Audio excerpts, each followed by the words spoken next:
Good morning.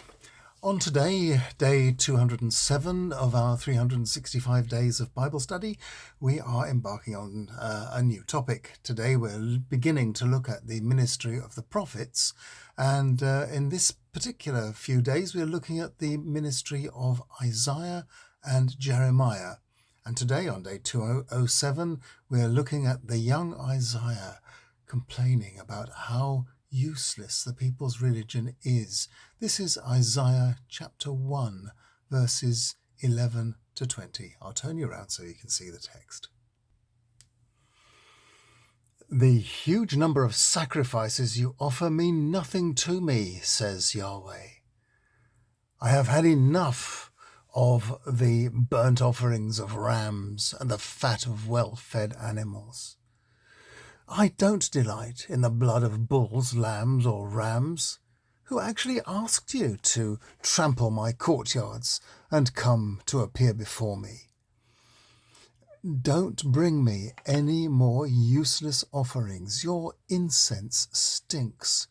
I can't stand your evil gatherings to celebrate new moons, Sabbaths, and congregational meetings. I really hate your new moons and your prearranged feast days. They are a burden to me that I'm weary of bearing. Lift up your hands in worship, and I will hide my eyes. Go on praying at great length, and I will not listen. Your hands are filthy with blood, and you need to wash yourselves clean. So put away your evil doings from before my eyes, and stop your evil behavior. Learn to behave yourselves, work for justice, bring relief to oppressed people, look after orphans, speak up for widows. Come on, and let's sort this out together, says Yahweh.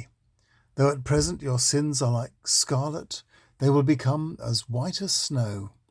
Though they are as red as crimson, they will be like wool. If you are keen and obedient, you will eat the land's good produce. On the other hand, if you refuse and rebel, you will be eaten up by the sword. For the voice of Yahweh has spoken. It must have taken some courage for the young Isaiah to stand in the crowded temple in Jerusalem and say these things. Here in chapter 1, he speaks to the crowd. And later in chapter 7, he speaks to the ruling elite. Where does he get the authority to do this? That may be from his status as a priest, since his call, described in chapter 6, appears to take place in the inner sanctuary of the temple, where God's throne, the holy ark, is placed, and only priests may enter. That's where he gets his authority. Where does he get the courage to talk in such an outspoken way? Well, that must come from his encounter with God, which he describes in some detail in chapter 6. God overwhelms and almost demolishes him with his awesome presence and purity. But God gives him courage with an assurance of forgiveness, so that when asked who would be God's messenger, Isaiah volunteers, saying, "Send me."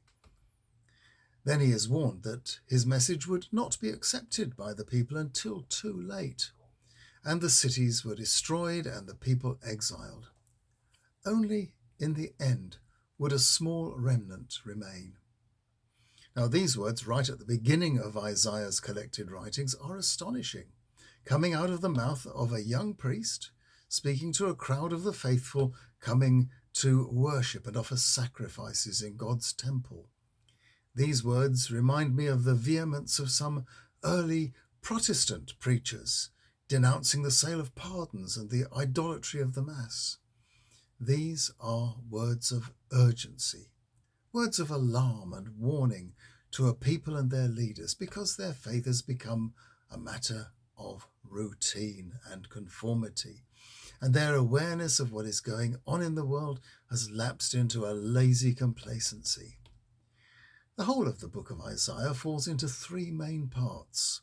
The first 39 chapters were written after the northern kingdom of Israel had already been absorbed into the Assyrian sphere of influence. And now the Assyrians were threatening to absorb the southern Jewish kingdom of Judah as well. Isaiah is clear that the people need to pull their socks up and become more disciplined and aware in order to avoid inevitable disaster. The next 15 chapters, 40 to 55, were written later, possibly by someone else. The threat from Assyria had been replaced by the more successful expansionist empire of Babylon. In these chapters, many Jews were already in exile in Babylon.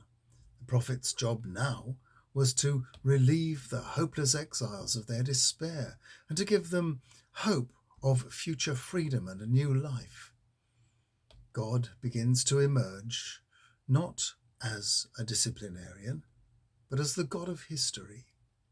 The Jewish people's faith was a gift to be shared with all the nations. They were depicted as Yahweh's servant, a gift to the world. Early Christians regarded these servant songs in these chapters as referring in advance to the coming Christ.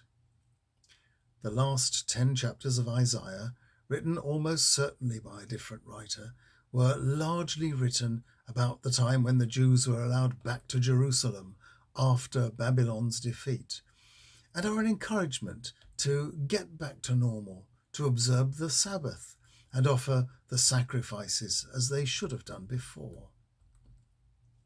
Tomorrow, we shall hear Isaiah's prophecy of a time when people from many nations will acknowledge Yahweh as their God. And I'll see you then.